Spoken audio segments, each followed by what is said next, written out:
If it weren't for our next guest, Jaycee Lee Dugard could still be living in captivity. But their quick response after coming face to face with suspect Philip Garrido cracked the 18-year-old abduction case wide open. Joining us this morning from a studio on the campus of the University of California, Berkeley, are Officer Allie Jacobs and Special Events Manager Lisa Campbell of the UC Berkeley Police Department. Good to have both of you with us this morning. And good morning. Good morning. And wow, what an incredible effort on your part.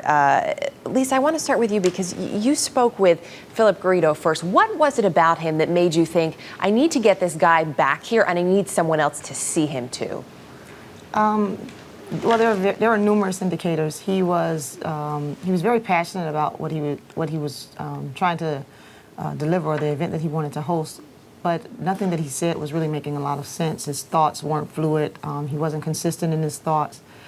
He had the two little girls with him, and the girls were sort of in the background. And so, whereas he was sort of animated and anxious to deliver the message of what he wanted us to know, the girls were really unassuming and just really distant. And gave some cause for concern. And so you had him come back, and you had Officer Jacobs sit in with you. Allie, I know you've said that your mother's intuition also came into play here, along with those that you have as a police officer. What was it about those girls that told you something was not right? They just weren't acting like normal young girls would act. They were very pale.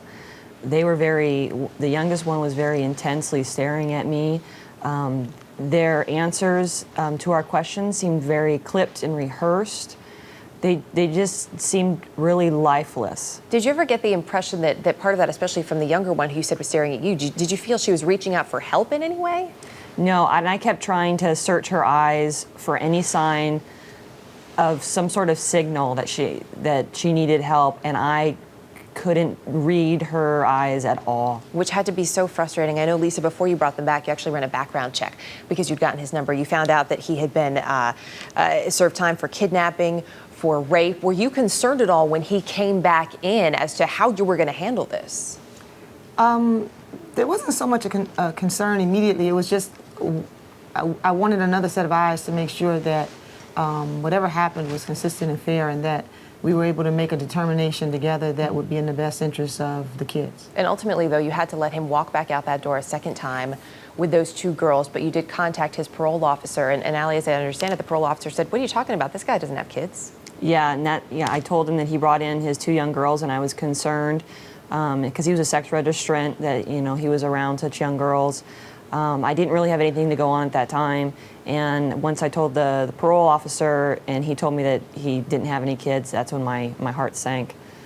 And thankfully, the two of you didn't give up, and you followed through. Lisa, as you look at what's happened, this past week must seem a bit surreal for you. The chance that you gave Jaycee Dugard, the chance that you have given now these two young girls, as you're learning more details, is there anything else when you think back that sticks out to you about Philip Garrido and these two young girls? More, not so much as Philip Garrido as the two young girls. And it's pretty much like Allie said. There was one girl who wouldn't engage, the older one, at all. We could not make eye contact, and when she would find herself drifting away from the gaze that she had, she'd immediately correct it. Whereas the younger one was a little more engaging, not to confuse that with friendly, but she was just a little more engaging, and just looking in her eyes, it just drew us in. Drew you in, and thankfully it did. Real quickly before we let you go, a lot of people calling you heroes this morning, including us here at CBS News, and with good reason. Just give us, both of you, real quickly, your thoughts on adding that title now. Lisa, I'll start with you. I'm just grateful that we were in a place to do the things that we were able to do and impact the lives that we have. I think that any officer or any person that was in the same position would have done the same thing. Allie? I don't think that we are heroes. I don't know that I can accept that title. We were just doing our job, and like Lisa said, I think that any police officer in the same situation would have acted very similarly. Well, we hope so, and any police officer, any mother, Officer Allison Jacobs, Special Events Manager Lisa Campbell, so many people thanking you this morning. We appreciate you taking some time and getting up early for us this morning. Thanks again. Thank you. And say whatever.